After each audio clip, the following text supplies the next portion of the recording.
Today's episode is sponsored by Tectonic Tourists. Do you need a van or equipment to go on tour? Tectonic Tourists has you covered.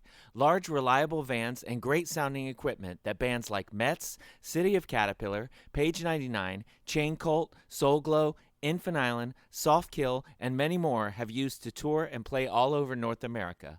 If you have a tour coming up, go to tectonictourist.com. Tectonic, like tectonic plates. TECTONIC,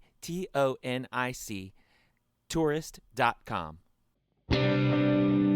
Hello, and welcome to Everything Remade, a podcast that I hope is about growth as much as it is about music. I'm Edie Quinn, and we have a great show lined up for you today. Before we get started, though, I'd like to remind you we have a Patreon page at patreon.com/humanmachine, where you can go, sign up, and read all our zines and get music sneak peeks and more. That's patreon.com/humanmachine. And now, I'd like to play something for you.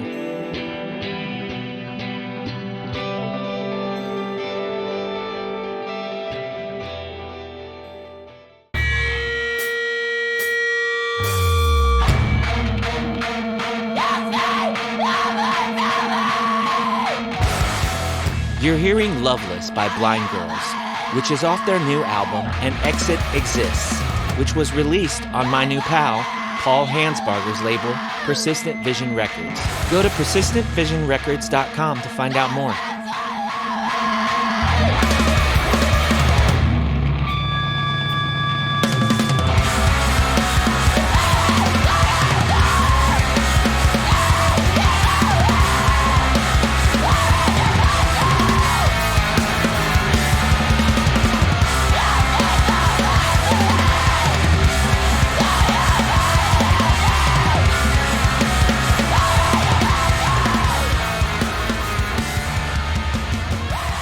A friend of mine in college, I want to say a good friend of mine, Cole, he was the first kid I met, the first punk kid I met my freshman year of college. I met him in the dorms, along with a few other kids that would kind of become part of my circle, and then eventually the little scene that we kind of became part of. But yeah, my friend Cole made me, I believe, my first mixtape so I would have been 17. I'm fairly young. I was fairly young. So when I started college, I graduated high school, I was 17. And, I'm like a September birthday. So I, turned 18, a few weeks into my first year of college, which was funny, but yeah, I kind of like a late bloomer, I guess. I didn't really have mixtapes per se that I can recall while I was in high school. I would certainly dub stuff for myself, but I wasn't making. I can't recall making tapes or exchanging with. And so, the first, I think the first one I got was from my friend Cole. He introduced me to a lot of awesome music, and vice versa. He was really into a lot of the stuff that was coming out of Florida, kind of in the late 90s, early 2000s, Reversal Man and Combat Wounded Veteran and Palatka, into the as well as some adjacent bands that were maybe on No Idea Records. I got into The Swarm and Left for Dead and Yes. Acrid and Assuck, and he was real into that stuff. I think, I might be wrong, but I'm pretty sure that was the first real mixtape I got. Yeah. I certainly had dubs of tapes that friends would give me in high school, that kind of just made the rounds. When I was in high school, I think I was a junior in high school or a senior, I can't remember, but definitely had a tape with the Page 99 demo on it, and some other stuff. But but that wasn't like, there wasn't like care put into that, like like a Yeah. proper mixtape. That Yeah. was just like a few things on a tape that, and I didn't even get to keep it. Like, like I was like loaned it for a few days and then dubbed it onto another tape. So I had like a copy of a copy of a copy. Yeah, I actually still have a lot of tapes like that, and it's funny because like you um you say it's not a mixtape, and like it's not the same thing, right? But like the thing is, you can fit a whole lot of screamo on like a 90-minute Maxell, right? Like so, Oh, for it sure. sort of is and it isn't. Like I would have like an entire You and I album. I would have like I don't there's this is a band that's really hard to search, and there's so many bands that have been called this, but there's this band Long Distance Runner. So like I've got like You and I, Long Distance Runner. Then there'll be like For Stella Ford on it, and like a Oh yeah. random Promise Ring album, or like I still have so many of those tapes, and like they have been in backpacks across the country, and they've survived like house fires and floods, and like it's wild. Like I'll put one in, and it's it shows that it's been through some stuff. It's a little warbly or whatever, but I'm like, holy shit! Like this is still amazing. Yeah, it's wild, like how that culture of just like I'll let you borrow this, because it's like you don't know how else you would get this music again at that time, sort of like you maybe could order it, like you said, you mentioned No Idea or whatever. You could maybe order it, like you'd find an ad in Maximum Rock and Roll, and you could send like $5 in an envelope with some extra paper wrapped around it, and get the record. But otherwise, it's just like, I mean, I don't know how to find that Long Distance Runner like release now, and I have like the internet at my disposal, so like how would you find it then, and stuff like that. But yeah, That's interesting. yeah, Look it's that band up. I've seen that name around, but I didn't realize that it was. I just assumed it was like a more contemporary band that was easy, like on Spotify, and I just. well But there's I'll have to look for them. Yeah. I think there's been so many bands, and the last time that I heard someone say like, "Oh, I was in this band Long Distance Runner," was the singer for the band out of Chicago called Engines. She was like, "Oh yeah, my old hardcore band Long Distance Runner," and I was I should ask her, like, where can I hear that or whatever, because I'm curious, is it the same band? Because I have no idea where that band came from. And it's like, that stuff was like, there was like My Lai and stuff in Chicago at that time. And the guitar player for Engines is Craig Woods, who was in the band Towers and stuff like Oh that. yeah, I know who So, that is. Yeah. yeah, so like it's totally possible that that's the same band. Like, and also like Emily is, I don't want to date anyone or anything, like put a number on them, but Emily's possibly like of the age where that would have been like her band, and I'm just like, I don't know.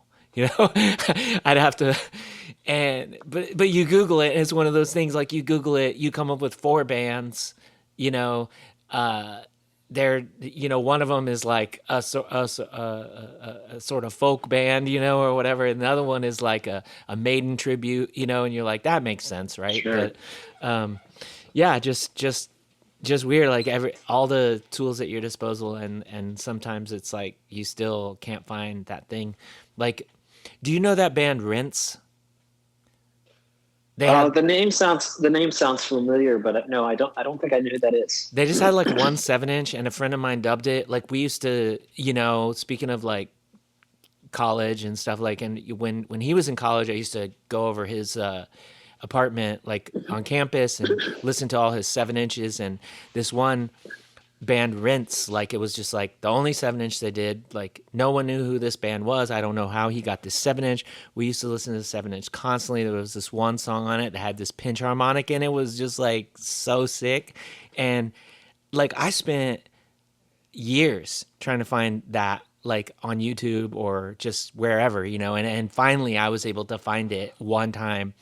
And I don't know if I could find it again, but I had sent someone the link at some point, so I could dig through my own like messages to find that specific, just like some of that stuff. It's like people have done a fantastic job archiving it and stuff, but it's still wild, like what you can dig out of nowhere and remember and find, But I guess that's kind of like how you got like into doing like label stuff and stuff, right? Because your first release was it not the Page 99 reissues and stuff?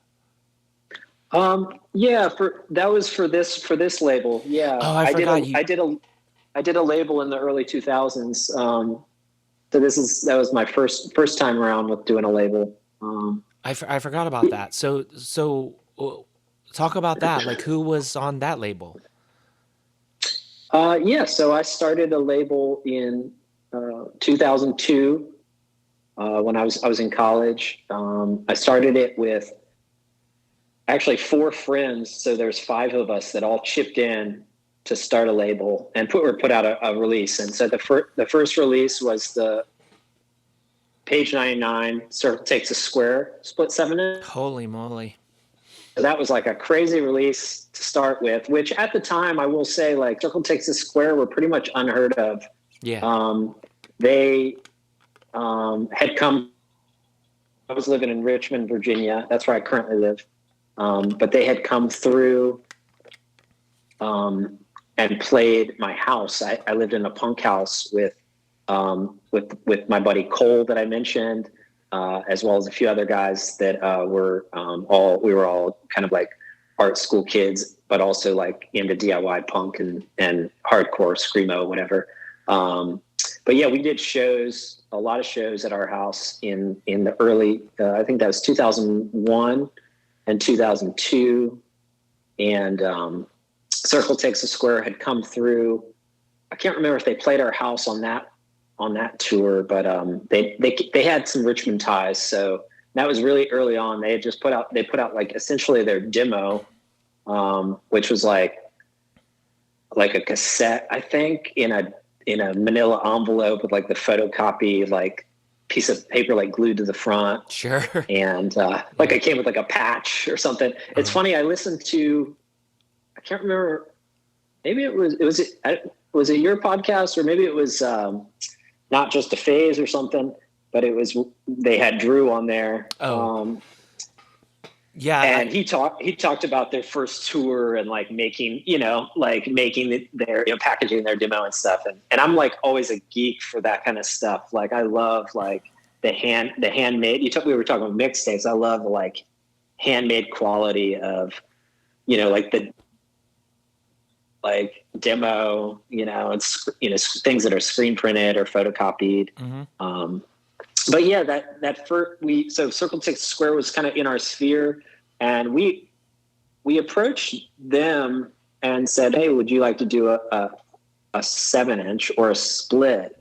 And they were like, "Yeah." And I was like, "Who with?" And they were like, "Page 99." I was just like, I mean, that blew my mind. And Page 99 winding down kind of at the end of their run. I mean, we didn't know that at the time, but they were, I think, a tour, which that last big summer tour, that would have been 2002. And so, yeah, they each recorded songs for that, and we put out that record, and it came out in 2002. It was probably like July. And that was the first release for my old label. It was what was it called? Perpetual Motion Machine. Right. And sometimes it was like stylized with the Perpetual Motion Machine, which I think we ripped from like the Electric Human Project. Sure. And like there was no records, and then like over time it just like I didn't care as much. So sometimes there was a the, and sometimes there was records at the end. Yeah. But we did that first record. It was awesome. The Page 99 guys essentially through that process, because I didn't know them already, even though I grew up like probably 20 miles from them. I didn't know them at all. And it's funny, Drew from Circle also grew up fairly close to where I lived. He probably lived another 20 miles from me in the other direction. I grew up in like kind of Northern Virginia that now is like all suburbs, but it used like farmland when I was there. But yeah. It's funny. Yeah. Like all those people are like from that region to begin with. I actually went to high school with Kathy from Circle Takes a Square. Oh, you did? That's awesome. Yeah, I love Kathy. She's great. I was supposed to have a podcast chat with Drew. It'll happen. We had it was a long time ago. We were trying to set it up. The Drawn Bow album had just come out, and something came up, and Drew had to, cancel, and so we did an interview for my zine, and we're like, yeah, we'll get back to the podcast, but in the meantime, maybe answer some questions for the zine. So we did that, and then Elias from Not Just a Face said that it was just like lightning in a bottle, just coincidence, right place, right time. They were able to hop on a chat, like kind of like, can you do it today, or kind of situation. So I haven't chatted with Drew yet, but yeah, it's wild because I had been listening to Circle Takes a Square for like since As the Roots Undo came out. I had been listening to that album, and it was like I had like a download of it or something I had been listening to. I was like obsessed with it, and then somehow or another, like Kathy just emails me and is like, you're still playing in bands, right? And I'm like, yeah. And she's like, do you want to play a show with us in Indianapolis, when we're on tour? And I was like, sick. Yeah. What band are you in? I had no idea. I had not talked to her in forever. And she's like, Circle Takes a Square. I'm like, what the fuck? I had no idea. Like, that's I just crazy. knew her from high school, and she reached back out, and like, we've been like in, touch ever since then. But that was like, I don't know, like right when that album came out, and it was like already like blowing people's minds, and taking over, getting recognition from places like Rolling Stone and wild stuff like that, But it's crazy. Yeah, but yeah, that is a wild first release to have been a part of, and I was not releasing records specifically around that time, but I had done so beforehand. And it's a totally different process than it is nowadays. But how did you sort of learn how to do that? Like, who showed you the ropes, as it were? Well, let's see. I guess we kind of figured it out. One of my friends that I started the label with, 7-inch or 2, when they were, I think, in high school. There was 4 or 5 of us that started the label, and they had gone through the process of putting out a 7-inch, and so they were they were pretty familiar with it, but they did it on a pretty small scale.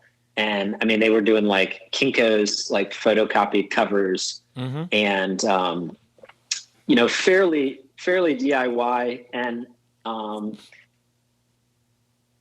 with the split, I mean, right out of the gate, we were like, well, with Page 99 involved, it's got to be like really professional, and we've got to make it like, we can't let them down, Mm-hmm. Like, I think we had a lot of like like excitement about doing it, and then like immediately like, oh shit, like anxiety of like, this is our first thing and we can't drop the ball on this. So yeah, I think we had friends that kind of like told us like, well, this place United Record Pressing in Nashville, you can get, you press your stuff through.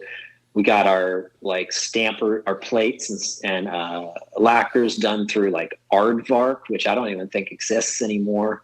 Because Aardvark was like cheaper to go through than going through United or something. And that's a name I haven't heard in a long time. And then we got our covers done through like Imprint in Florida. I used to work there. Yeah. Oh, you did? I did. A lot of jobs through them, and actually, we did the Masanara Quiet Fear jackets and inserts through them recently, and I was glad to know that they're still kicking. But I gave them a fair amount of jobs over the years with Professional Motion Machine. But yeah, we just kind of figured it out, and I mean, I was already like an avid Heart Attack reader, and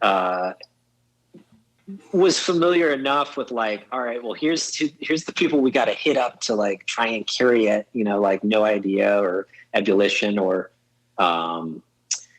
there was like Stick Figure was like out of Atlanta, distro, and you just kind of flip through the pages, like write them an email and shot in the dark. And I mean, I think we kind of just figured it out. And I mean, there was a lot of trial and error, and I mean, we didn't know what the hell we were doing. And and then it kind of, the label, I guess kind of took off from there. I mean, it wasn't like, my musical interests are like all over the place. And so the subsequent releases, like, it wasn't like we were just doing screamo or, like screamy post-hardcore stuff. It was kind of all over. The second record we did after that was a 7-inch for a band called The South that were from Florida. They were from St. Augustine, Florida. And they were kind of like the screamy side of things. They definitely were like very Florida, like like I mentioned, like Into the Century Party, like Palatka, those kind of bands. Like they definitely had that like vibe.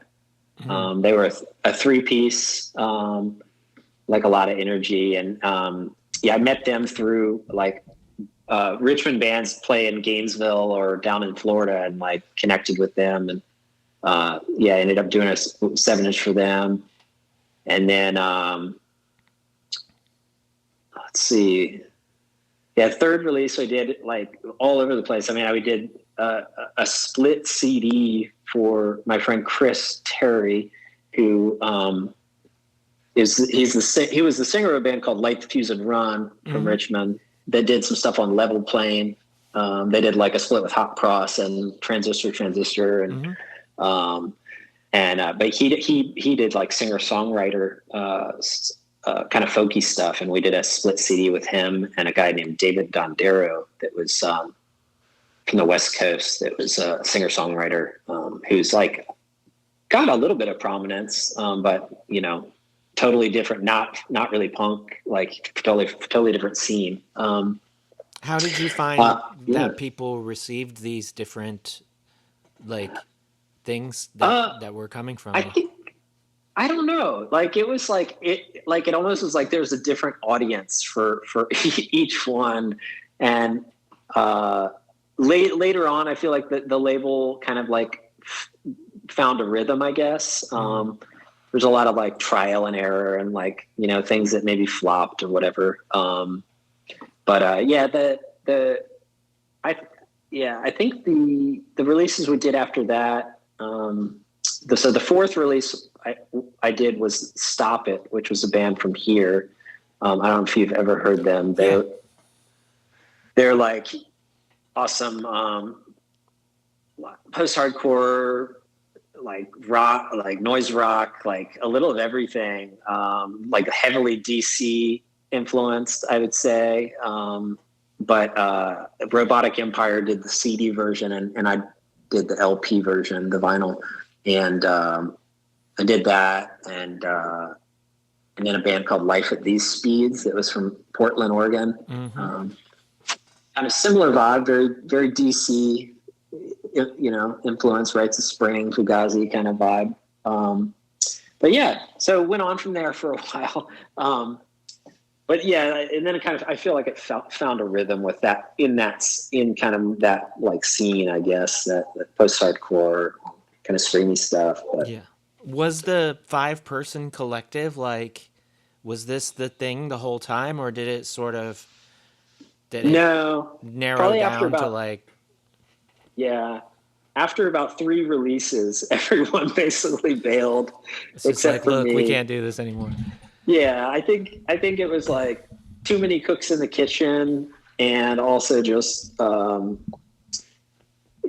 just like, I don't have any money to throw in, and the label wasn't really generating. We would, every check that came in from consignment or mail order went back into the label, but it was like constantly having to like put more money in all the time, and I mean, I didn't know what the heck I was doing.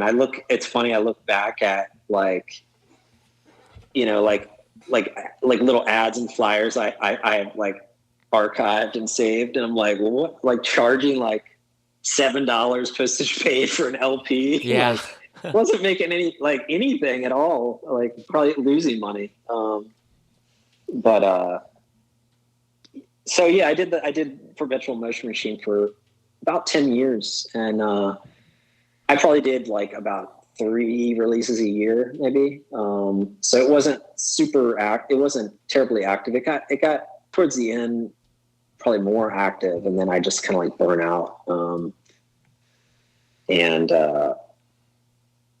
Just got a little too spread thin, and my my life, I had other interests, and I kind of just moved on.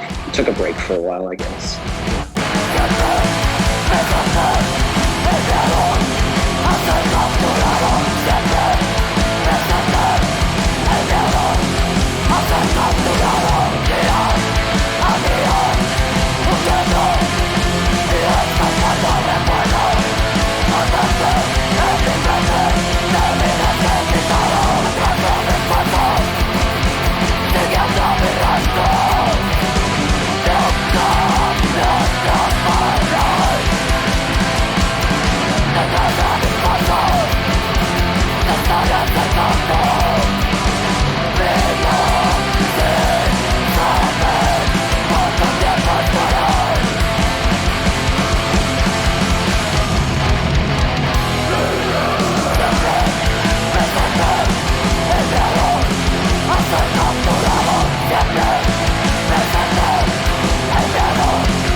I've had, these conversations with people, and it's like, it's pretty mind blowing. You're talking about like the differences. There's so many differences, and it's like, you like, it'd be $3 for a 7-inch postage paid, and like I used to literally just put a 7-inch in a manila envelope and just by itself and just write on it like, please do not bend, and it would get there.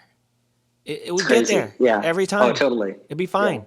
And like now it's like you put them in this heavy duty cardboard. You even put another piece of cardboard in there. It's like a toss up. Like, is it going to get there fine, or is it going to be mangled? Like, what's going to happen to it? But Sure.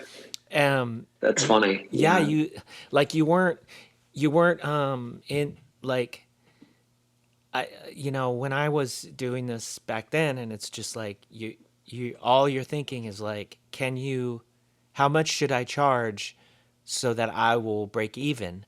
And like, it's like I don't know, like physical media was like a lot more of like the thing. It was almost entirely the thing at that point. So like you could not necessarily rely on selling them all like to break even, but it's like it was a pretty good possibility, like if the band you were doing it for was active, or whatever. So like it was less of a gamble, to whereas it's like now you have to have some kind of math equation, like, well, I'm gonna I have like Bandcamp's going to take this much. This credit card companies are going to take this much. The government's going to want me to pay this much on them. I have to give this percentage to the band. I'm going to sit on like half of these and have to sell them for like way less. Like, how much do I have to charge now so that I don't lose $2,000 on this in the long run? And it's like it's such a different thing than just being like, they cost us $1.50. Cool, we can sell them for $2, or $2.50. Like, Yeah. such a different thing. And it's yeah, that's why it's really wild, like, to get the and interesting to get the perspective of somebody who's operated in both of those circumstances. And from the outside looking in, it looks like Persistent Vision is like pretty successful, like as far as like you know like all the bands have like a really good like buzz, and it seems like from the outside that like the releases are doing well. So like you did the other you Perpetual Motion for 10 years, and you sort of by the end you were burnt out, but it was a good learning experience. Oh, for sure. Yeah. And I think I kind of got to, so I did Perpetual Motion Machine from 2002 to probably about 2012 was when I finally kind of called it quits. And yeah, I got to see kind of like there's like during that time, like digital became a bit of a thing, came a thing. Mm-hmm. Like I did a fair amount of CDs back then, and CDs, like you could see them like slowly start to not sell Mm-hmm. with each release, like selling fewer and fewer. And then like at the end, I'm like, why am I even doing CDs? This is stupid. And yeah, a lot of changes. And yeah, just like economically, like the cost of the postage paid LP, increased in price over time.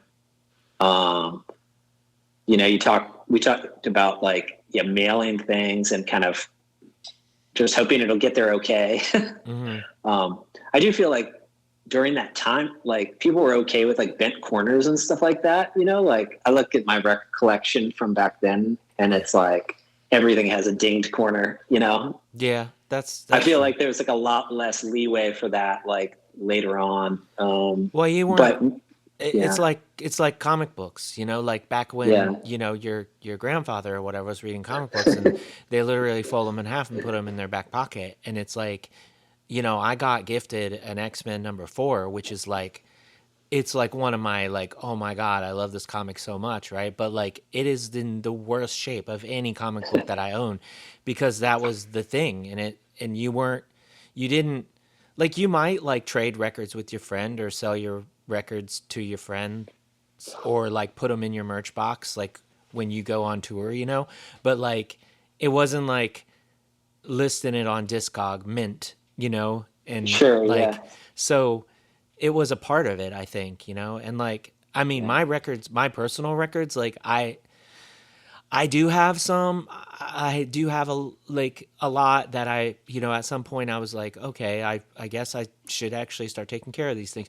But like, I have a, like, I have a pressing of the first Red Scare LP, like, and like the jacket is literally like the seams are all undone, and it is just because I don't, I would just, you got a record to listen to it, and you listen to it, like Sure. like, Yeah. oh, did I listen to that record, so it's different because, like, I mean, people obviously do listen to their records, and it is a unique experience to put it on the turntable and listen to it.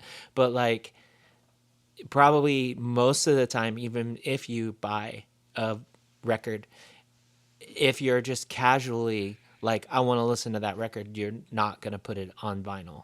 You're not putting that on. So it is a totally different thing. And Sure. I mean, like, yeah, I don't know. I don't even know where to start with, like, we're talking about postage, because it's like, when just even in the last, like, I don't know, 5 or 6 years, it's like 5 years ago I was shipping an LP like anywhere in the United States for like $2.20, and now, like, at Media Mail, and like now Media Mail is like $5, and it's Yeah. like, you're like, It okay. is. I mean, it's still better than paying ground or whatever the first class thing is for it, but it's like, there's like label groups and stuff, and people, there's like some label heads that are like, if we have to go over $5 on postage, like, it's gonna kill our online sales, and you're like, but it's literally like $4.80 to send the record, and it's like, how much do your mailers cost you? It costs you more than $5. Like, and it's just Yeah. like, Yeah. it's wild, because when you're like, when you put in all these other factors, and you're like, I don't make $5 on a record. Like, I do not make that. Like, and the post office is just like, yep, thanks. We'll put it in a truck. Maybe it'll get there. Maybe it won't. Like, Yeah. like, I mean, I don't know. It's wild. It's so different. And it's like, it's a, like, I think people are going to keep doing this, they're going to keep doing what we're doing. They're going to keep making vinyl. And I think that's awesome, because I think the format is beautiful and stuff. And I think there's so much you can do with it. And like, that is what particularly inspires me, because I'm like, sort of like what you're talking about. Like, you might have a different perspective on the releases you're doing now, like how you want them to look, and everything like that, because there is there's a lot of value in the uniformity of, like, your releases across the board, like, especially when you're trying to sell them to shops or whatever. So, like, but me personally, like, I'm like, ooh, like, if you put out a 12-inch record, think of all the, like, wacky things you could do, like how many screen prints you could, wrap around this thing, and how, all this other stuff. But yeah, it's like, when I have these conversations with other label people, I always want to be like, did people come away with this, like, wanting to release a record? That would be so cool, right? And that's a hard sell anymore, Yeah. but, like, I was saying before, from the outside, it does look like your label is doing, like, quite well, and, like, having a launch point with, like, the Page 99 reissues was like, it was like, I sort of was like, oh, like, I should, like, I didn't know it was a new label. I was like, oh, how come I don't know this label? Like, who, and so it makes sense. You have this, like, history with the band, and previous releases with the band and everything like that. But, like, what was the catalyst, for like, you had like 8 years off or whatever, and then you're like, okay, like, I'm ready to do this again. I guess I don't know. I kind of was like I always felt like I kind of quit, I wasn't happy with how the label ended, the first time around. and I kind of wanted a second chance at it. And I mean, I've always loved records and bands, and I love the aspect of many of the aspects of running a label.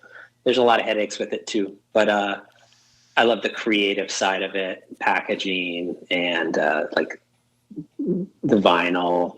I love the building relationships with the bands, and I've made a lot of wonderful friendships through it. Mm-hmm. There's been I traveled overseas like in the early 2000s to visit friends in Europe that I met through trading records, like other labels and distros, and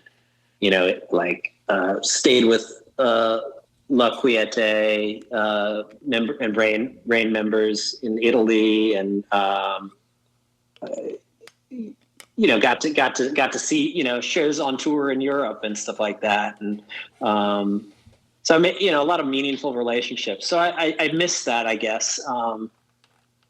And just being older, I had a little bit more money to kind of put into it, which was kind of what killed it the first time around, was just never having much money, like having scraped together money to put out a release. And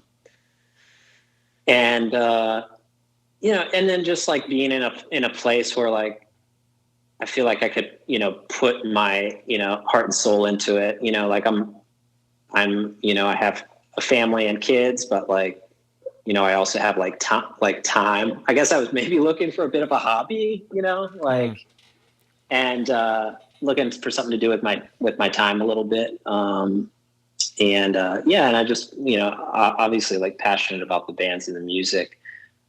It's funny, like the label, like looking back at like how the Page 99 stuff came together. I've been friends with Mike Taylor for several years, and first I was actually bugging him about doing a Pygmy Lush release, and years ago I wanted to try and do. There's this really great live show that they did a CDR of, and I always wanted to do a tape of it, and so I bugged him for years about it, and like every few years I'd be like, hey, like we should do that Pygmy Lush tape, and he's like, oh, we'll do it someday. And then it's funny, I don't want to spill the beans too much, but I'd heard that there was like a long lost Pygmy Lush record, and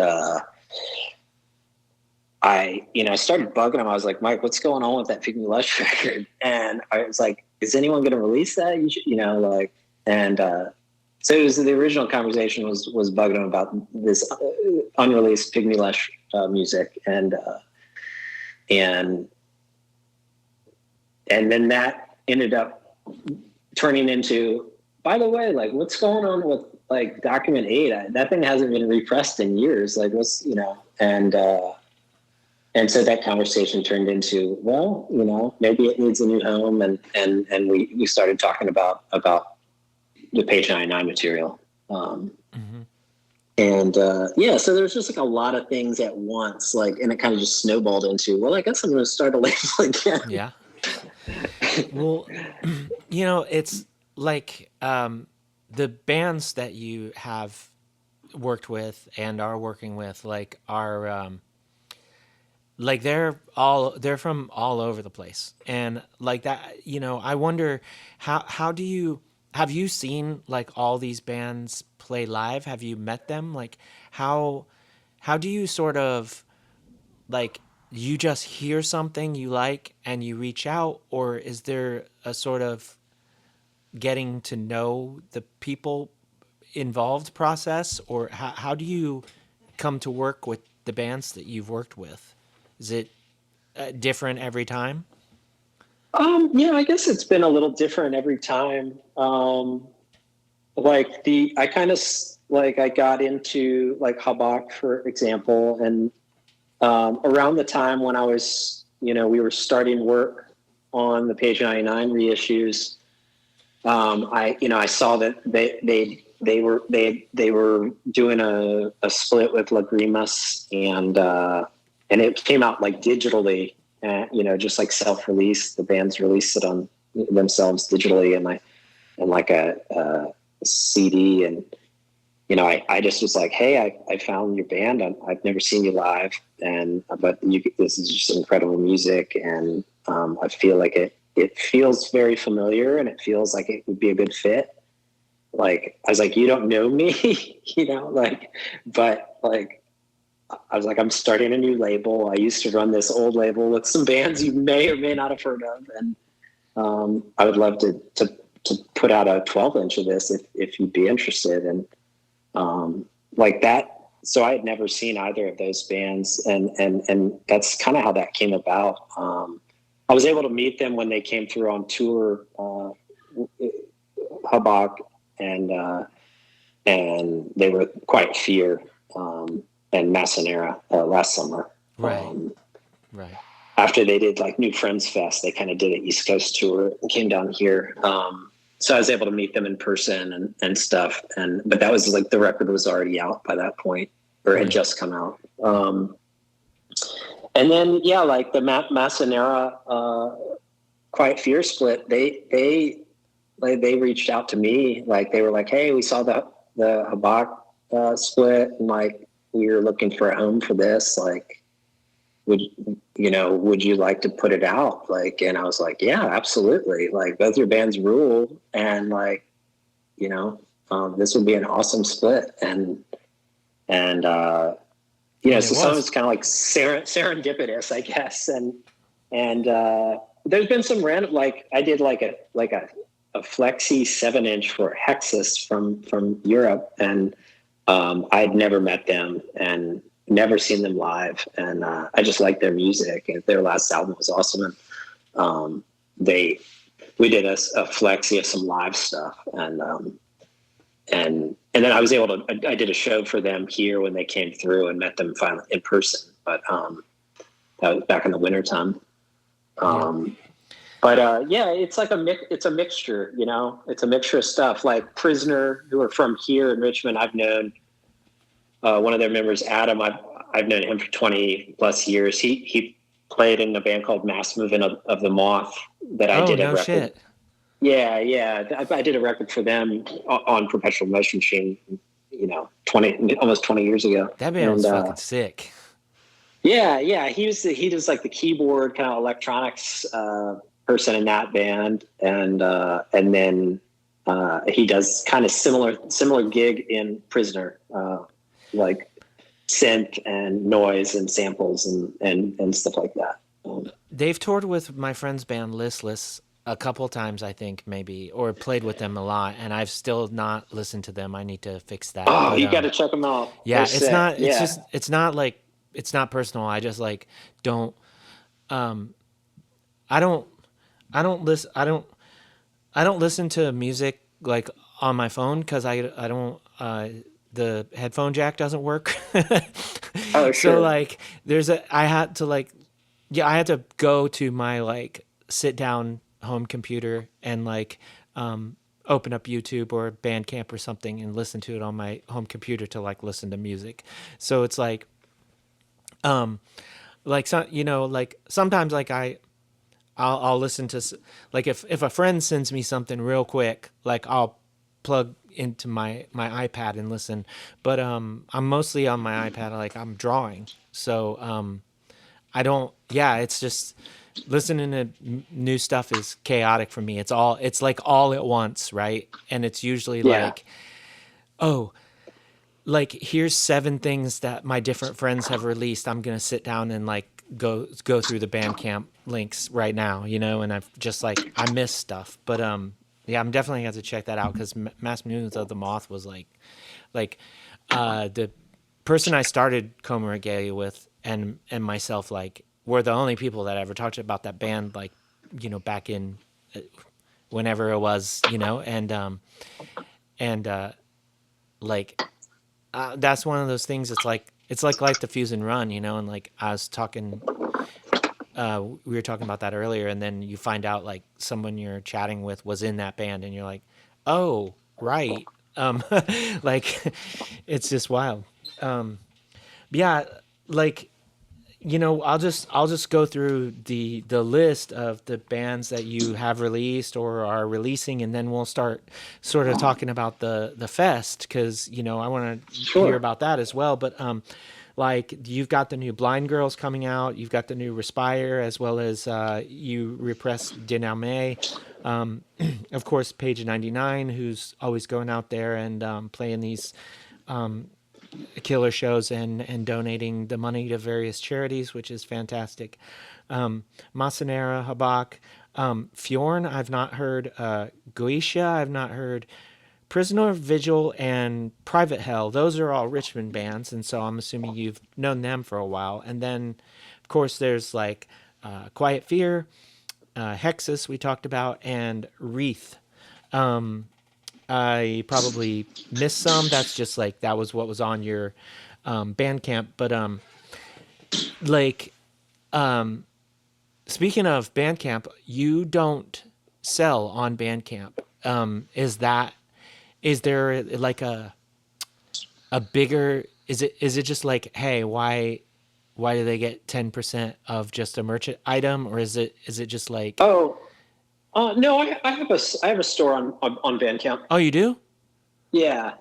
Oh, I okay, do, because yeah. like whenever you click the artists, it takes you to the artists' Bandcamps, but there's like a separate merch or whatever. Yeah, there's like a merch tab okay. where you can see everything all at once. Okay, I just missed it. I was looking for the tea on, like, your beef with Bandcamp, but like, I mean, it's if you did have one, I would support it.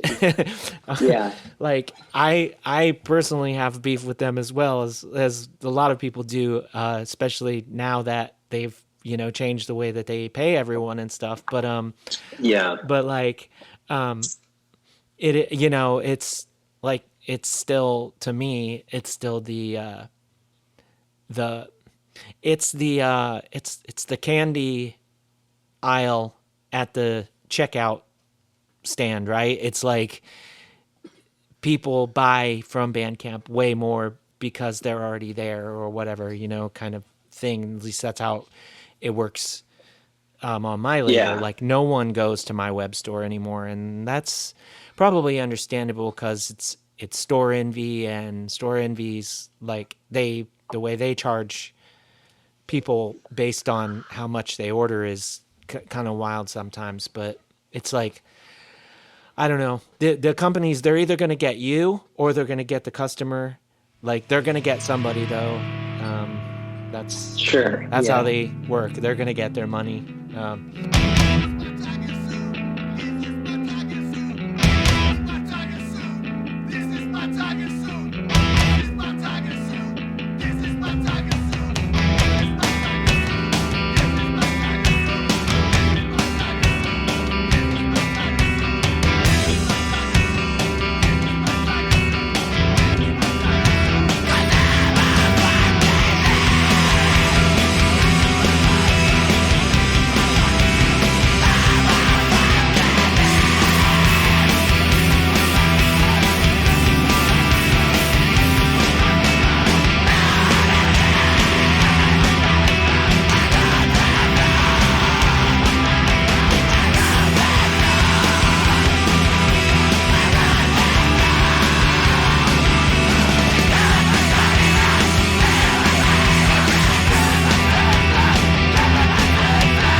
Had you done fests before and that was something else that you were like missing, or were you just getting like stoked about like the different fests that you were seeing happening online, and you're like, we sort of need one of those in Virginia, since the last Swamp Fest was 2017 or something by now, it's like been a while. Yeah. Honestly, I didn't really set out to do like a real fest per se. I wanted to try and get together like a show or two to kind of like showcase bands that I'm working with Persistent Vision, as well as like some friends and, peers that I admire, that are maybe like in the similar circles. And so I reached out to Mike Taylor to say, hey, I was thinking about doing like maybe like one big day, like 12 bands or something. And he's like, well, I asked him if he'd want to like maybe help curate a few bands, and then, the wheels got spinning and we're like, well, why don't we do 2 days, and then it became like, well, I want to invite this friend and that friend. And then it was like, well, that's a lot of bands for 2 days. So maybe it should be 3 days. And so it just kind of snowballed into that essentially. There's quite a bit of, I'd say probably like about half of it is bands that I'm working with on a record. And then half are like friends essentially, of either mine or Mike's or like essentially Page 99. Like we have like Thou, who I did a release for with Perpetual Motion Machine. It was one of my last few releases. I've known Brian and Thou for several years, and Page 99 have a long history with them, from touring, playing shows together, and Pygmy Lush did a lot with Thou as well. Portrayal of Guilt is another one. Same with Young Widows. So we reached out to friends that, like-minded bands that we thought would be a good fit and kind of fit into like the vision of what we were thinking. And at the same time, it was like Richmond hasn't had a good fest in a while. There's, especially for like the music that I feel like that we're into, which is like, I don't know, the weirdos of like hardcore heavy music. Like, there's certainly like has been like a more hardcore punk oriented fest in the past. There was one called United Blood here for years that was it was like more like Revelation, kind of like Bridge 9, bands. And that was awesome. I mean, that was certainly, they had a lot of great stuff. They had like Converge here one year, and but that hasn't happened for several years either. And Avail started putting together a thing here. There's a thing called Over the James, which it's like a 1-day big show that Avail curates and puts on. But that doesn't feel like, I mean, they certainly have bands. They had Terminal Bliss played that. City Caterpillar played it last year. But it's not, it's outdoors. It's like a big, like more of like a real traditional, like big festival, like a big stage and lights and stuff. And we were looking for something that really captures like more the DIY side of things. And, but we wanted a bigger venue, because, like a warehouse or a house just wouldn't cut it for the scale and the number of bands and stuff like that. Yeah. So it kind of snowballed into doing more of a proper fest. And I have had experience booking a fest before. I lived for a number of years out in Missoula, Montana, and I helped put on a fest out there with some friends. And it was called Total Fest. It's no longer around anymore, but it went for about 10 years. I helped for about 4 years of that. And that was a very like diverse fest. I mean, it was like garage rock, like indie rock and garage rock, to like sludge and doom and everything in between. Like, so it was, and that was like multiple days, like multiple venues with like simultaneous like running shows. And after that experience, I mean, it was fun, but it was like so many logistics and so many moving parts. I was like, I want something a little simpler, like one venue, Yeah. something a little less complex. But Yeah, we're really excited. I mean, Dark Days, Bright Nights it's kind of like presented by Persistent Vision, or, curated by Mike and I, but, we feel like it like kind of captures like the label, but also like a little bit of Richmond, and then like our, friends and bands we admire. So. Yeah. Yeah. Well, I mean, the list of bands that you've got, like that, it really looks like it's going to be a good time for sure.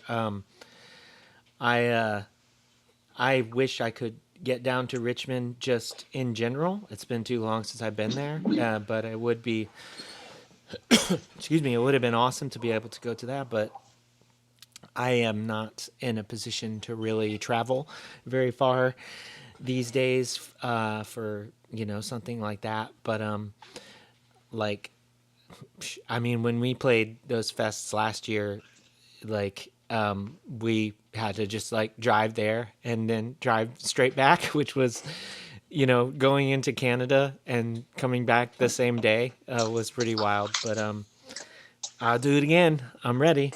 But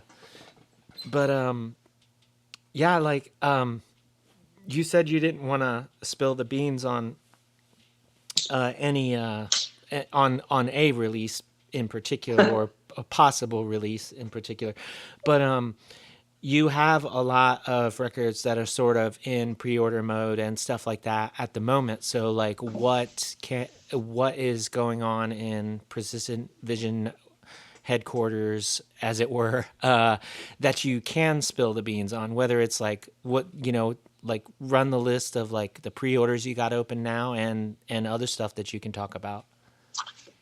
Yeah. Well, yeah, right now we've got a few things that are, we're doing pre-orders for. We've got the Habak and Sania, which is their first album from 2015. It was, it never was on vinyl. And so I worked with the band to get it remastered. We had Jack Shirley remaster it. And then they threw on a live version of one of the songs that they recorded last year.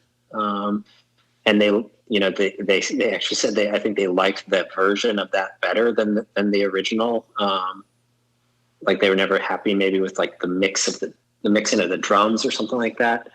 And so we've got that record. It's finishing up at the plant. It actually ships this week. So should have that at the end of June.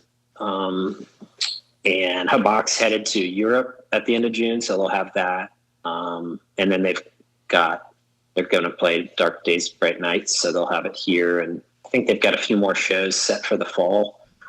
I've got the Respire, Dinoman repress, which we did as a double LP. So it has that album plus Memorial, which is like the instrumental companion record. It's like all the songs played kind of quieter, like instrumental arrangements. Mm-hmm. And so we did that as a gatefold double LP with like updated artwork. And we had Memorials. We had that remastered by Will Killingsworth, did the remastering for that. So we've got that for pre-order. That also will be out at the end of June. It just shipped from the plant, so it's currently on its way here. I'm doing a variant of the new Respire record, Wraith. I don't know if I'm pronouncing that correctly. I should fact check that, but it's actually the official release is on Dynalone Records out of Canada, but we're doing a variant of 100 copies of that, like on a vinyl color, just for Persistent Vision. So we have that for mail order only in our online store and on Bandcamp. Oh, okay. I did see it. That's why I mentioned it earlier, but yeah. And they've released a single from that, and they have another one I think coming out tomorrow, a second song from that, and that'll be out in, I believe it's early July. So we sold a little more than half of our copies of that. So we still have that available. And then the Blind Girls and Exit Exists, which is the third album from Australia's Blind Girls. That we just launched pre-orders for that. That'll be out. The digital, like the digital release, will come out at the first week of July, and then the vinyl and cassette will be out probably at the end of July. But we're hoping to have some physical copies available from the band on their U.S. tour, which starts July 5th.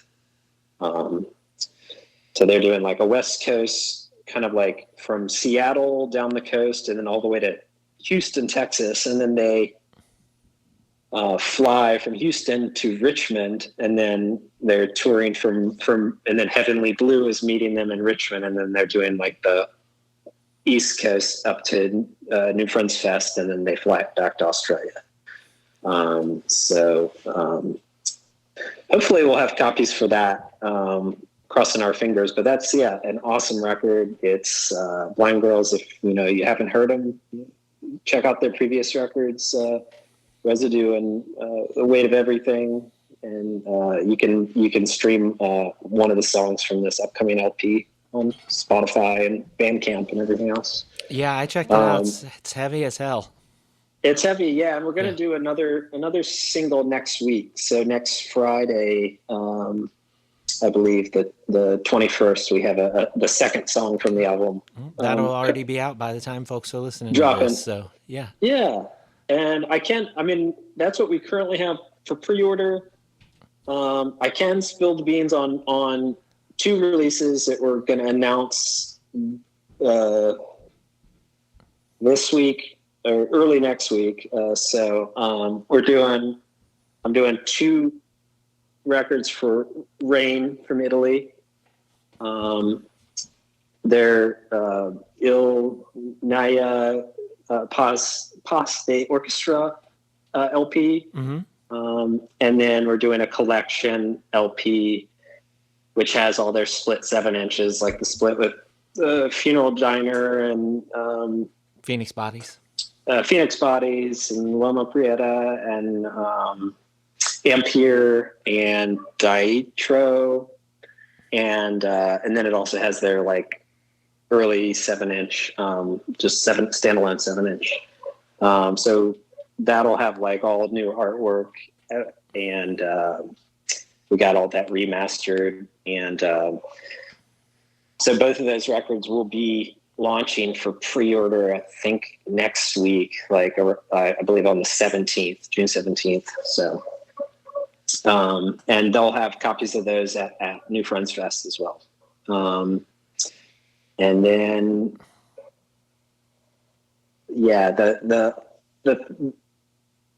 there's hopefully going to be some new Pygmy Lush music in the future, but we don't have a date set on that. So that's exciting. And then I'm doing a new record for Forn. I reissued their first album, and we have a brand new album that they've recorded. It's already done. That'll be coming out in the fall as well. So. Awesome. So we have all that coming up, and we have Dark Days, Bright Nights in September. That's a very full plate that you've got there. And is the best way for everybody to keep up to date on this to just where would you want to send people? Is Instagram cover it, or should they go straight to the website? Yeah, I'd say Instagram is probably the best spot. So it's just at Persistent Vision Records. And then our website, persistentvisionrecords.com, is where all of our stuff is available for pre-order and order. We also have stuff on deathwishinc.com. They distribute all of our releases, and they also do worldwide shipping, because I only do North America on my website. Yeah, I I didn't think you could set Bandcamp to do that. I use Shopify for my online store, Okay. and you can set like territories on there. But on But Bandcamp, you just make the overseas shipping like some. I'm gonna go ahead and. oh you can order on Bandcamp as well. Sorry, yeah, Oh, oh, that's yeah, okay. yeah, Yeah. for worldwide. So yeah, I guess. But we do have, there's some distros like in Europe and stuff that do carry our stuff that people can get that would be cheaper for shipping. What distros is that? Like Shove Records or? So there's a place called Devil Dog Distro. Okay. They're in the UK, and they have most of our releases. And then it's a distro called Grind Promotions in Italy that carries most of our releases. And then Deathwish has a European shop that it ships out of France. Okay, so that covers it for sure. Yeah. So between those, folks in Europe should be able to get most of our releases.